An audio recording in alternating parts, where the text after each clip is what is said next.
Fitness और nutrition industry में हर 6 महीने में एक नया डाइट प्लान आता है और फिर हम ये सोचते हैं कि हमारे जो भी सारे प्रॉब्लम्स है उनका सॉल्यूशन यही डाइट प्लान है। यही डाइट प्लान है जो हमें ट्रांसफॉर्म कर सकता है, हमारा वेट लॉस कर सकता है। और अगर इस डाइट प्लान के बारे में कोई सेलिब्रिटी किसी प्लेटफॉर्म पर बता दे कि उसके ट्रांसफॉर्मेशन के पीछे, उसके वेट लॉस के पीछे यही डाइट प्लान है, तो फिर तो सभी लोग उसके पीछे पड़ जाते हैं। रिसेंटली एक इंटरव्यू में विद्या बालन ने अपने वेट लॉस की स्ट्रगल के बारे में बताया, कैसे वो तरह तरह के डाइट प्लान्स फॉलो करती थी। तरह तरह के डाइट प्लान्स फॉलो करने के बावजूद, जिम में वर्कआउट्स करने के बावजूद वो खुद का वेट लॉस नहीं कर पा रही थी। लेकिन उनको किसी ने बताया ये जो भी आपका बॉडी फैट है, ये एक्चुअली में बॉडी फैट नहीं है, ये इन्फ्लामेशन है। तो अगर आप इस इन्फ्लामेशन को कम करते हैं तो ऑटोमेटिकली आपका वेट कम हो जाएगा।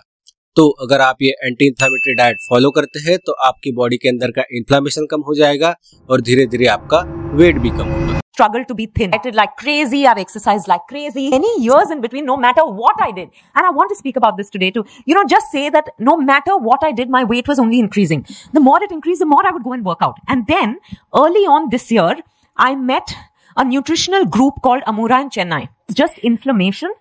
It's not really fat.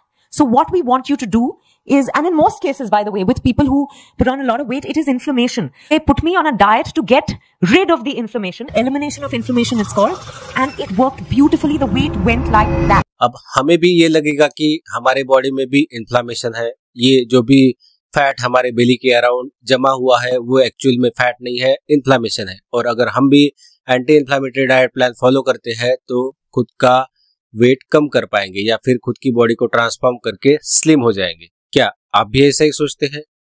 Hi everyone, I am doctor Venkatesh और आज के वीडियो में हम बात करेंगे एंटी इन्फ्लामेटरी डाइट के बारे में। वो कौन से फूड्स होते हैं जो हमारी बॉडी में इन्फ्लामेशन करते हैं, वो कौन से फूड्स है जो हमें अवॉइड करने चाहिए कि हमारी बॉडी में इन्फ्लामेशन ना हो, और क्या सच में एंटी इन्फ्लामेटरी डाइट फॉलो करने से हमारा वेट लॉस होगा, जानते हैं इस वीडियो में।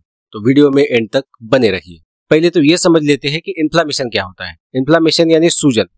जब भी हमें हमारे किसी भी बॉडी पार्ट को लग जाता है या फिर कहीं पे कट हो जाता है तो वो पर्टिकुलर एरिया सूज जाता है, वहां पे रेडनेस हो जाता है, वो एरिया गर्म हो जाता है।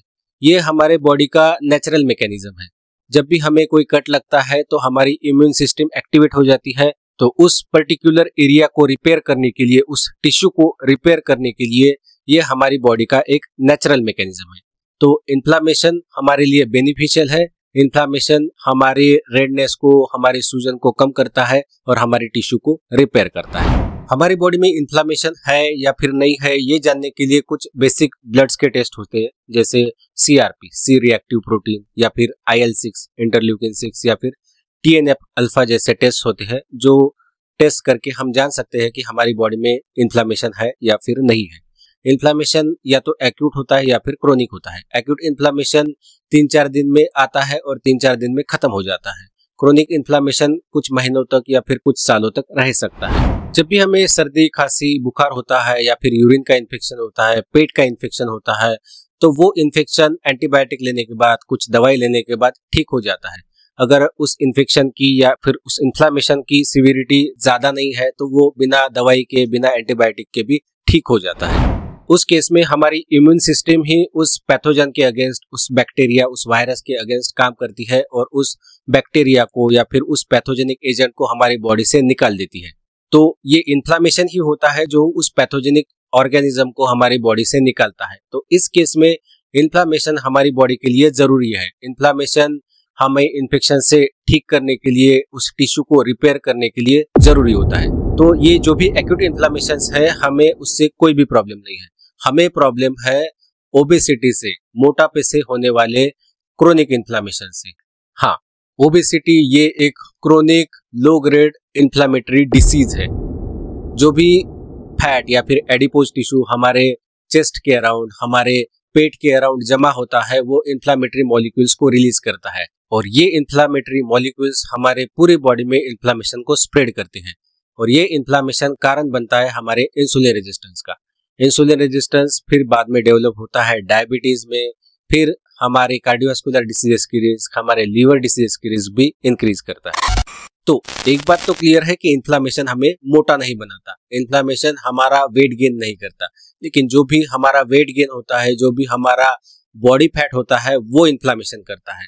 आपकी ओबेसिटी का रीजन इन्फ्लामेशन नहीं है, आपकी ओबेसिटी का रीजन है आपकी खराब लाइफस्टाइल, जरूरत से ज्यादा खाना खाना, कोई भी फिजिकल एक्टिविटी न करना, स्मोकिंग, अल्कोहल कंजम्पशन, ये सभी रीजंस आपको मोटा बनाते हैं, ना कि पर्टिकुलर फूड। तो कोई पर्टिकुलर फूड को अवॉइड करने से या फिर किसी पर्टिकुलर फूड को अपने डाइट से निकाल देने से अगर आपको ऐसे लगता है कि आपका इन्फ्लामेशन कम होगा और आप पतले हो जाएंगे, तो आप गलत सोचते हैं। अब आते हैं एंटी इन्फ्लामेटरी डाइट की तरफ। तो एंटी इन्फ्लामेटरी डाइट ये कोई डाइट प्लान नहीं है जो ये बताए कि क्या खाना है, कैसे खाना है, कितने समय के बाद खाना है। एंटी इन्फ्लामेटरी डाइट यानी उन फूड्स को अवॉइड करना है जो हमारी बॉडी में इन्फ्लामेशन करते हैं, या फिर उन फूड्स को हमारे डाइट में इंक्लूड करना है जो हमारी बॉडी में इन्फ्लामेशन को कम करते हैं। तो वो कौन से फूड्स है जो हमारी बॉडी में इन्फ्लामेशन करते हैं? Refined sugars, highly processed foods, trans fats, fried foods, alcohol, tobacco, ये सब हमारी बॉडी में इन्फ्लामेशन क्रिएट करते हैं। तो इन सब फूड्स को अवॉइड करना है। और वो कौन से फूड्स है जो हमारी बॉडी में इन्फ्लामेशन को कम करते हैं? Green leafy vegetables, foods, seeds and nuts, omega 3 fatty acids, complex carbohydrates, fibres और एडिक्वेट अमाउंट में प्रोटीन, ये सब चीजें हमारी बॉडी में इन्फ्लामेशन को कम करती है। तो इन फूड्स को हमारे डाइट में इंक्लूड करना है। बस यही होता है एंटी इन्फ्लामेटरी डाइट, और कुछ नहीं। एंटी इन्फ्लामेटरी फूड्स हमारा इमीडिएटली वेट लॉस नहीं करेंगे, लेकिन जब हम हमारे डाइट से refined sugars, highly processed foods, trans fats को कम करते हैं और हेल्दी फूड्स को हमारे डाइट में इंक्लूड करते हैं, तो धीरे धीरे हमारी हेल्थ इंप्रूव होगी और हमारा वेट लॉस होगा। Refined sugars, highly processed foods, trans fats, इन सब से जो हम एक्सेस कैलोरीज इतने सालों से ले रहे थे, वो कैलोरीज धीरे धीरे कम होगी, हमारा कैलोरी डेफिसिट क्रिएट होगा और हमारा वेट लॉस होगा। तो एंटी इन्फ्लामेटरी डाइट हमारा वेट लॉस नहीं करता, calorie restricted anti inflammatory diet हमारा वेट लॉस करेगा। अब कुछ लोग कहेंगे कि विद्या बालन ने एंटी इन्फ्लामेटरी डाइट प्लान को फॉलो किया और खुद का वेट लॉस किया, तो ये एंटी इन्फ्लामेटरी डाइट ये एक मैजिकल डाइट है। तो मैं आपको बता दूं, ये कोई मैजिक नहीं है। विद्या बालन का जो भी वेट लॉस हुआ है वो calorie restricted anti inflammatory diet से हुआ है।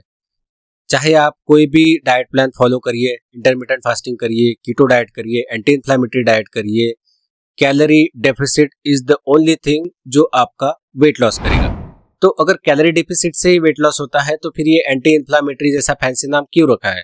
तो लोगों को ना सिंपल चीजें पसंद नहीं आती, कुछ फैंसी नाम रखने से या फिर कुछ आउट ऑफ द वर्ल्ड नाम रखने से ही लोग ऐसे प्रोग्राम्स को रजिस्टर करते हैं। तो नेक्स्ट टाइम मिरर में अपने पेट के फैट को देखकर ये मत कहना कि ये सिर्फ ब्लोटिंग है या फिर ये सिर्फ इन्फ्लामेशन है। तो ये इन्फ्लामेशन नहीं है, आप मोटे हैं। तो ये इन्फ्लामेशन का एक्सक्यूज देना बंद करो और अपनी खराब लाइफस्टाइल को सुधारो। आपकी खराब लाइफस्टाइल आपको मोटा बना रही है, ना कि इन्फ्लामेशन। आई होप आपको ये वीडियो अच्छी लगी होगी। अगर वीडियो अच्छी लगी है तो वीडियो को लाइक करिए, कमेंट करिए और ऐसे इन्फॉर्मेटिव वीडियोस देखने के लिए चैनल को सब्सक्राइब करिए। See you in the next video.